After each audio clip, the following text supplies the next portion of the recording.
Você gostaria de saber o que é que seduz o homem a sua vida inteira?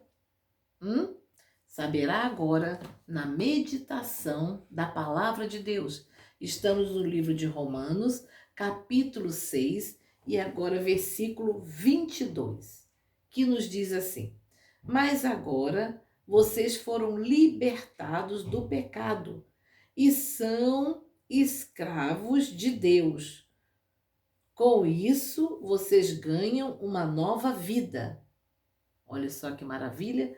Completamente dedicada a Ele. E o resultado é que vocês terão a vida eterna. Preste atenção que aqui diz que nós seremos libertados do pecado.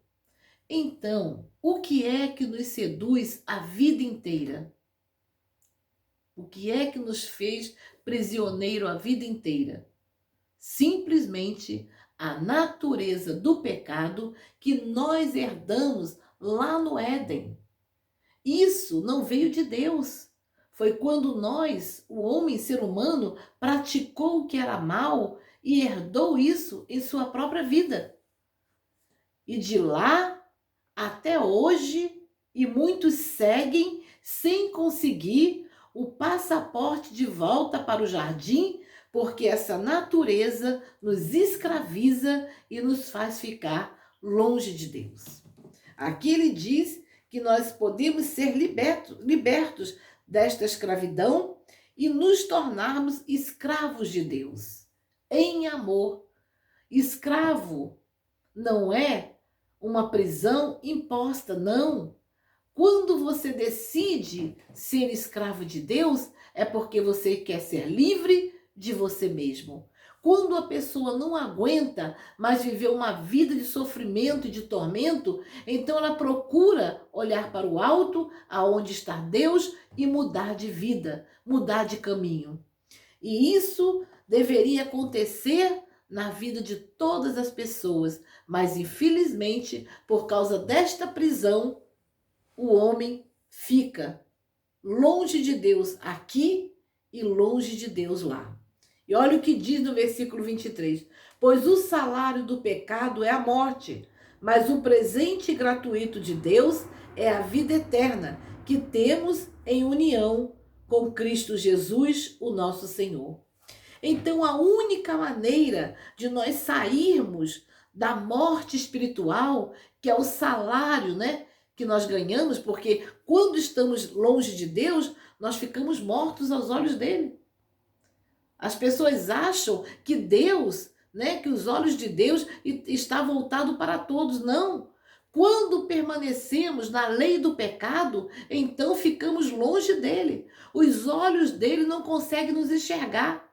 Por quê? Porque Deus é pureza, Deus é vida. E Deus ama sim o pecador, mas não está ligado ao pecado. Quando Adão e Eva pecou, foram expulsos do paraíso. Por quê? Porque Deus não poderia conviver com a natureza do pecado. E é isso hoje que nos separa de Deus. O pecado sempre nos seduz e faz separação entre nós e Deus. Não é assim? Está escrito, você vai ver mais lá na frente, que Deus disse o quê? Que aquele que tem amizade com o mundo, com prazer, se torna inimigo de quem? De Deus. E é isso que tem acontecido na vida do homem. Ele se torna inimigo de Deus por conta de viver uma vida dedicada ao prazer do seu próprio pecado. O dom gratuito de Deus é o quê? A vida, o presente gratuito é a vida interligada com quem? Com Cristo Jesus. Qual é a única maneira de você que está me assistindo e de minha e de todos nós? A única forma de realmente sermos livres e poder voltar para o Éden, o único caminho é nos tornarmos interligados com Jesus Cristo. Quando você nasce do Espírito Santo, que é o Espírito que ressuscitou Jesus, então você também conquista o seu passaporte de retorno para o Éden. Mas nem todas as pessoas estão dispostas a abandonar a natureza do pecado. Por quê? Porque ele dá prazer. No dia que o homem descobre que esse prazer só traz para ele destruição e infelicidade, e o pior, faz ele permanecer morto aos olhos de Deus, então ele olha para cima e vê que precisa buscar uma nova vida. Mas estaremos falando mais nos próximos vídeos e você vai entender o que é realmente se dedicar a uma vida com Deus.